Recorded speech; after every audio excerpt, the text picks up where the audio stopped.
Evan menyesap wine di tangannya, sambil menatap pemandangan deburan pantai Anyer dari jendela kamarnya. Senyuman samar di wajah Evan terlukis dikala mengingat Arleta mengamuk karena digendongnya. Itu benar-benar sangatlah konyol. Padahal jelas wanita itu yang tertidur pulas seperti kerbau di mobilnya. Kalau saja Arleta bisa dibanguni, mana mungkin dirinya menggendong wanita itu. Suara ketukan pintu terdengar. Refleks, Evan mengalihkan pandangannya ke arah pintu dan segera meminta orang yang mengetuk pintu itu untuk masuk ke dalam, karena memang pintu kamarnya tak dikunci. "Pak Evan," sapa Angga seraya melangkah mendekat ke arah Evan. Evan menatap sang asisten. "Ada apa?" tanyanya dingin dengan sorot mata tegas. "Pak, ada beberapa hal yang ingin saya bicarakan pada Anda," ucap Angga sambil menundukkan kepalanya di hadapan sang asisten. Evan meletakkan gelas berkaki tinggi yang masih berisikan wine ke atas meja. "Katakan, apa yang ingin kamu katakan padaku?" tanyanya lagi. Angga terdiam sebentar seperti ragu untuk berbicara.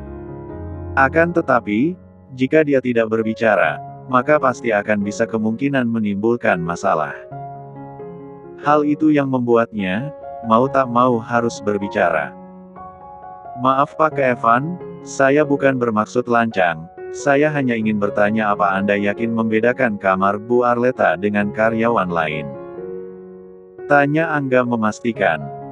"Kenapa kamu tanya seperti itu?" Evan balik bertanya. "Begini, Pak.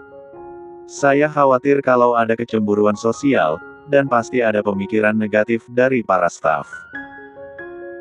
Apalagi posisinya Bu Arleta adalah staf baru," ujar Angga mengingatkan Evan. "Aku tidak suka ada karyawan yang menggosip. Jika sampai ada yang berani menggosip seperti itu, maka orang tersebut tidak cocok di perusahaanku," tukas Evan dingin dan tegas. Evan paling membenci orang yang menggosip. Apalagi kalau berani mengusik atau ikut campur tentang urusan pribadinya. Jika sampai benar ada karyawan yang menggosip, maka dia tidak segan mengeluarkan karyawan tersebut dari perusahaannya. Angga mengangguk tak bisa lagi membantah. Tentu apa yang sudah diputuskan oleh bosnya sudah merupakan keputusan final, yang dirinya tidak bisa ganggu-gugat. "Baik, Pak," jawabnya patuh. "Pergilah. Selesaikan pekerjaanmu yang lain," balas Evan yang langsung meminta asistennya untuk pergi. Angga menundukkan kepalanya, lalu pamit undur diri dari hadapan Evan. Evan kembali menatap lurus ke depan, dengan pikiran yang menerawang jauh ke depan. Arleta melangkah menelusuri bibir pantai bersama dengan Rima yang sejak tadi ada di sisinya. Kedua wanita itu tengah menikmati pantai Anyer di malam hari. Cuaca malam yang cerah. Bulan dan bintang bertaburan menghiasi langit luas. Terlalu banyak yang dipikirkan Arleta membuat Arleta memilih untuk berjalan-jalan di pantai. Sekitar 30 menit yang lalu, Arleta bersama dengan Rima turut meramaikan acara kantor. Namun, Arleta lebih banyak menghindar dari para staf. Tentu alasannya karena tatapan para staf terutama staf wanita tak henti-hentinya menatap Arleta seolah dirinya adalah tersangka pembunuhan. Jujur, Arleta merasa tidak nyaman kala ditatap seperti itu oleh banyak para staf. Tapi nasi telah menjadi bubur. Semua sudah terjadi. Arleta harus mampu menghadapi semua ini. Pun tadi nyatanya Arleta bisa bersikap biasa seperti tidak terjadi masalah apapun. Bahkan dikala Evan sempat bergabung sebentar, Arleta tetap berusaha untuk bersikap acuh seolah mengabaikan keberadaan Evan di sana. Beruntung, Evan tidak lama di acara itu. Jika sampai lama, pasti membuat Arleta semakin kesal. Benak Arleta masih memikirkan cara Evan berpikir. Menggendongnya membawa ke kamar adalah suatu hal yang konyol. Seharusnya, Keevan tidak melakukan hal itu. Dia merasa tidak percaya pada Keevan, kalau dirinya tidak bisa dibangunkan sama sekali. Memangnya Arleta mati? Sungguh, membayangkan itu membuatnya sangatlah kesal. Teruntuk masalah kamar, Arleta akhirnya terpaksa menyetujui tidur di kamar tepat di samping Keevan. Arleta tidak memiliki pilihan lain. Tadi Arleta sempat menanyakan sewa villa tetapi ternyata semua villa sudah penuh. Berusaha membujuk Keevan adalah hal yang percuma. Tadi saja Keevan seolah tak terjadi apapun.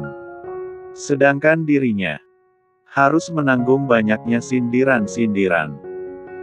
Bisa saja Arleta mengadukan semua sindiran yang dia dengar pada Keevan. Tapi apa tujuan mengadukan? Arleta menyadari siapa dirinya. Mana mungkin Keevan peduli padanya. Arleta, apa mimpi terbesarmu? Tanya Rima tiba-tiba yang sontak membuyarkan lamunan Arleta. Arleta sedikit bingung bercampur terkejut mendengar pertanyaan Rima. Kenapa kamu bertanya itu, Rim? Aku hanya ingin tahu saja tentang impian terbesarmu, Arleta, balas Rima hangat. Arleta terdiam sebentar. Aku memiliki mimpi yang pasti nggak banyak orang yang tahu, Rima, jawabnya pelan dan membuat Rima menjadi bingung. Apa maksudmu, Arleta? Tanya Rima seraya menatap lekat Arleta. Nada bicaranya pelan dan tersirat mendesak Arleta untuk memberitahunya. Arleta kembali terdiam sejenak. Ada keraguan dalam hatinya. Benak Arleta memikirkan tentang statusnya. Selama ini memang banyak orang tahu kalau dirinya belum menikah. Tapi Arleta kembali memikirkan dirinya yang telah mengaku di depan Keevan kalau sudah pernah menikah. Arleta tidak mau sampai membuat Keevan curiga. Paling tidak Arleta akan mulai membuka jati diri pada semua orang mengatakan kalau dirinya sudah pernah menikah dan memiliki seorang putra. Aku sebenarnya memiliki seorang putra bernama Kaanu Revano. Maaf menyembunyikan ini darimu. Aku nggak mau orang tahu tentang kehidupan pribadiku. Dan mimpi terbesarku adalah melihat Kaanu menjadi orang yang hebat. Aku berjuang membesarkannya demi menjadi pria yang hebat, ujar Arleta seraya menatap lurus ke depan. Senyuman di wajah Arleta terlukis kala membayangkan tentang Kaanu di masa depan. Arleta yakin kalau Kaanu akan menjadi anak yang hebat dan akan selalu membuat dirinya bangga. Seketika sepasang iris mata Rima terbelalak terkejut mendengar pengakuan Arleta di mana rekan kerjanya itu sudah memiliki anak. Karena dari data yang Rima tahu Arleta masih belum menikah. Tapi kenapa Arleta sudah memiliki anak? Otak Rima muncul pikiran negatif. Buru-buru Rima segera mengusir pikiran negatif dalam benaknya. Rima tidak mau menghakimi sesuatu yang kenyataannya tak dia ketahui. Kamu udah menikah, Arleta? Tanya Rima pelan dan hati-hati. Dia tidak mau sampai Arleta tersinggung dengan ucapannya. Meski tak dipungkiri, memang dia sangatlah terkejut. Arleta tersenyum samar melihat ekspresi wajah Rima yang terkejut. Wajar saja kalau Rima terkejut, karena memang belum ada yang tahu tentang dirinya yang sudah memiliki anak. Hanya saja, terlalu tabu jika Arleta memberitahu dirinya hanyalah memiliki anak tanpa adanya pernikahan. Bisa saja, Arleta menceritakan hal tersebut pada Rima. Pasalnya, Arleta sudah mulai mengenal sifat Rima yang baik dan tak suka menghakimi. Hanya saja, tetap Arleta memiliki kekhawatiran akan ada orang lain tahu. Sudah, tapi aku sudah bercerai. Terpaksa Arleta mengucapkan ucapan dusta ini. Rima mengangguk-anggukan kepalanya. Dia hendak ingin bertanya namun Rima mengurungkan niatnya. Rima menghargai privasi Arleta. Pun Rima tidak mau membuat Arleta tersinggung. Arleta, kita ke sana yuk, Tunjuk Rima ke sisi sebelah kanan di mana mereka berada. Wanita itu memilih mengalihkan pembicarakan. Mencairkan suasana. Arleta menuruti keinginan Rima. Detik selanjutnya, Arleta bersama dengan Rima menuju ke arah sebelah kanan. Namun, tiba-tiba langkah Arleta dan Rima terhenti kala melihat 3 orang staf wanita dari Mahardika Company. Tengah bergosip. Gimana Arleta tidur satu kamar dengan Pak Evan? Iya. Iyalah, nggak mungkin kalau nggak tidur satu kamar sama Pak Evan. Lihat aja kejadian Pak Evan gendong Arleta. Kelihatan banget mereka jalin hubungan. Tapi kan Arleta cuman karyawan biasa. Nggak mungkin kalau Pak Evan naksir sama Arleta. Pasti Arleta cuman dijadiin teman tidur aja. Ah, iya, benar. Arleta pasti cuman dijadiin Pak Evan teman tidur. Kasian sekali nasibnya ya. Mencari uang dengan cara rendah seperti itu. Sit. Rima hendak menyerang 3 staf wanita yang merendahkan Arleta. Tapi Arleta segera menahan tangan Rima. Dia tidak mau Rima mendapatkan masalah, hanya karena membelanya. Rim, biarkan saja. Kita nggak bisa maksa orang untuk suka sama kita, Rim, ujar Arleta pelan seraya memberikan senyuman di wajahnya. Lantas Arleta memilih menyingkir dari sana bersama dengan Rima. Bisa saja Arleta melabrak dan melawan ketiga wanita itu, tapi Arleta memilih untuk tetap diam. Dalam hal ini diam jauh lebih banyak daripada banyak bicara. Melakukan pembelaan sekeras apapun nama Arleta sudah terlanjur buruk di hadapan banyak orang. Yang Arleta bisa lakukan adalah bersabar. Sekeras apapun sendirian, dia akan mencoba menutup kedua telinganya. Dia tidak mau terpancing emosi oleh orang-orang yang memiliki aura negatif. Mendapatkan sindiran tajam, bukan pertama kali untuk Arleta. Dia sudah sering menghadapi badai kehidupan yang datang. Arleta, kenapa kamu tadi nahan aku? Harusnya kamu biarin aku labrak 3 wanita gila itu. Rima menatap Arleta dengan tatapan tak percaya. Lidahnya tak tahan ingin mengeluarkan kata-kata kasar pada 3 wanita itu. Pun tangannya sudah tak tahan ingin memberikan tamparan. Akan tetapi, semua terhalang karena Arleta sendiri menahan tidak ingin ada pertengkaran. Arleta tersenyum. Sudah tidak apa-apa, Rima. Kita nggak bisa paksa orang buat suka sama kita. Rima mengembuskan napas panjang. Kamu bener. Kita nggak bisa paksa orang buat suka sama kita. Ya sudah, aku masuk ke kamar dulu, iya. Ini sudah larut malam. Aku ingin istirahat. Arleta mengangguk. Rim, terima kasih kamu udah mau nemenin aku jalan-jalan di pantai. Jangan berterima kasih, Arleta. Aku juga senang bisa berjalan di pantai malam hari seperti ini, ujar Rima seraya menatap lekat Arleta. Kamu tahu nggak, Arleta? Banyak hal yang aku pelajari dari kamu. Kamu bisa sesabar itu meski ada yang berusaha menjatuhkanmu. Apa yang kamu lakuin sekarang belum tentu bisa dilakukan banyak orang. Teruslah menjadi wanita baik, Arleta. Aku percaya hal-hal baik akan selalu hadir di hidupmu jika kamu terus melakukan hal yang baik. Arleta tersenyum hangat mendengar ucapan Rima.